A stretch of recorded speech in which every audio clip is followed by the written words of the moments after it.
Hey there, my name is John Siskovich. I'm a farmer in Western Connecticut. I raise pasture-raised protein and beer ingredients for a brewery, and I also answer your questions about farming here on YouTube. And I'm in the studio this week because it is hot and humid outside and it's miserable, and I wanted to be inside and nice and cozy and cool so I can shoot these videos for you guys. So William wrote in, he went to farmmarketingsolutions.com. I printed out all these questions for today, and he said, John, I have a problem with rats getting into my chicken tractor. Even after moving them, vermin gets in within a night. Have you ever had this problem? If so, how do you deal with it? And that is what we're gonna answer in today's video.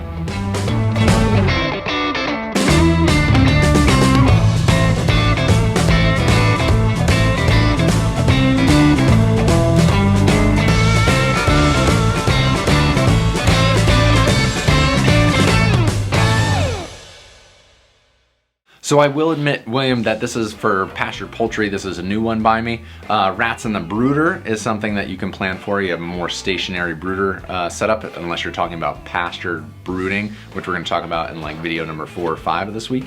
But in general, once you're out in the field, you should be pretty good. And I haven't had a real problem with it, and I have suggestions for you of things you might look for if you're having a rat problem in your chicken tractor.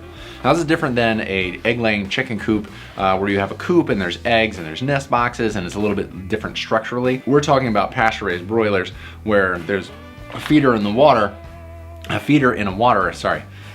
little bubble there. A feeder in a waterer in the chicken tractor, and you're moving it on a daily basis. Now, there's nothing you're gonna do that is gonna be able to keep rats out of your chicken tractor.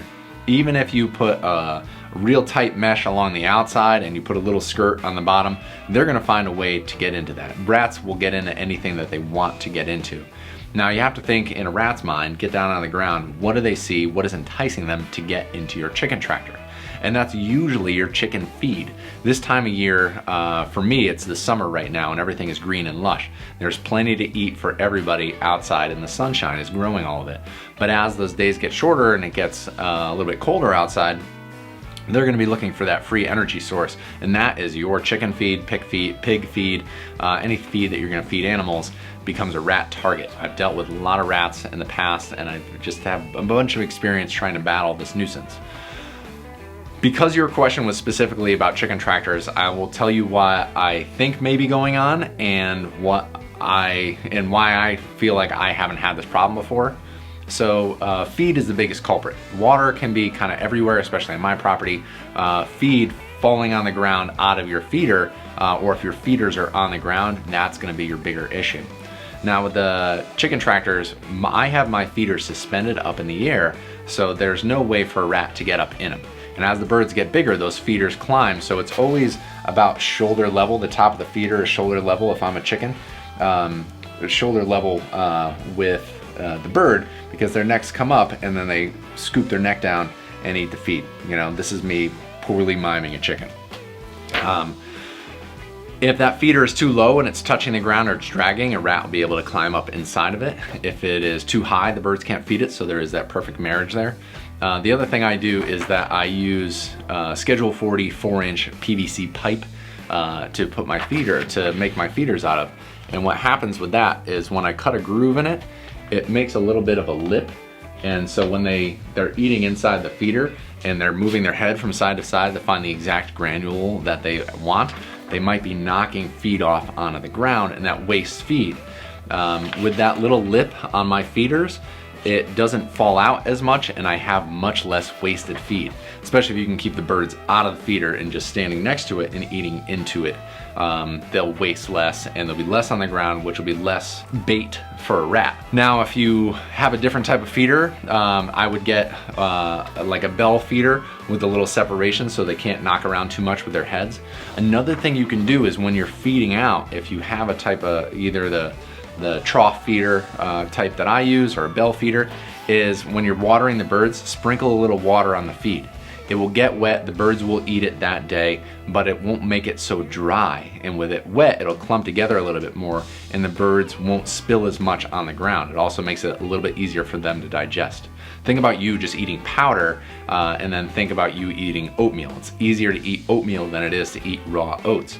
Because then you gotta eat some, then it's like the saltine challenge where your mouth gets all dry, and then you gotta get some water, and then you go back to eating, and then you gotta get some water. If you just had a little bit of more mixture or slurry in there, it could help with some of your feed spillage, which would keep rats down. As for getting rid of them, you're not gonna keep them out. The only thing I would suggest is that you can start to trap them or poison them. I'm not big on poison. I have a cat, I have a dog, I have other animals on the farm. I'm not big on just poisoning things in general. Most rat poison is an anticoagulant, which thins out their blood and makes it so that they die some horrible death, which honestly, they're rats, that's fine. But you could use the rat traps that catch the rat, and they spin, or they have like a one-way door for that rat can't get back out again, and that would help keep it away from the other animals on your property so they don't get sick as well. Or you could try the method where there's a bucket and you put some feed and or some water in it and a board leading up to the top of the bucket. The rat will go in, get curious, fall into the bucket, and you can either kill it yourself or if you put a bunch of water in it, they drown, and it's brutal, but you know, that's part of being a farm and having rats. I've battled rats before. Luckily in the field I haven't had really a problem, and in my brooder I have all the corners solidified, and I look for holes every single time to make sure that there's no rodents getting into my brooder to mess with my baby chicks. So if you're out in the field, it's probably not rats eating your birds, it's rats eating your feed, and you should take steps to mitigate your feed waste and the feed spillage to make it so that rats aren't as likely to get into your chicken tractors in the first place. Whew. This was a granular step. There's some good tidbits in there about like watering your feed to reduce spillage, keeping your feed at the right height for the birds, and keeping everything up and mobile to move with the chicken tractor in there, but it had to deal with William's question about rats. Now, tomorrow's question, we're gonna go to Steven. Steven wrote in, and he have a problem with his area. I sell chickens at $6 a pound, and at 4 pounds, that's $24. That's too rich for some communities, and we're gonna address that in tomorrow's video. But for now, thanks for taking the time to watch this video. Thank you for writing in with your questions. I read all of the questions, and if they're articulate and granular and you know, right to the point, I'll either make a video about it or I'll write a quick message back. If it's a vague question of like, how do I raise chickens? I have 600 videos on the internet and 3 books all about raising chickens, and I also highly recommend joining the American Pasture Poultry Producers Association because they know better than anybody, because it's a collective hive mind of people who are doing this on a day-to-day basis. So until tomorrow, enjoy whatever it is you're doing, and until next time, I will see you out in the field.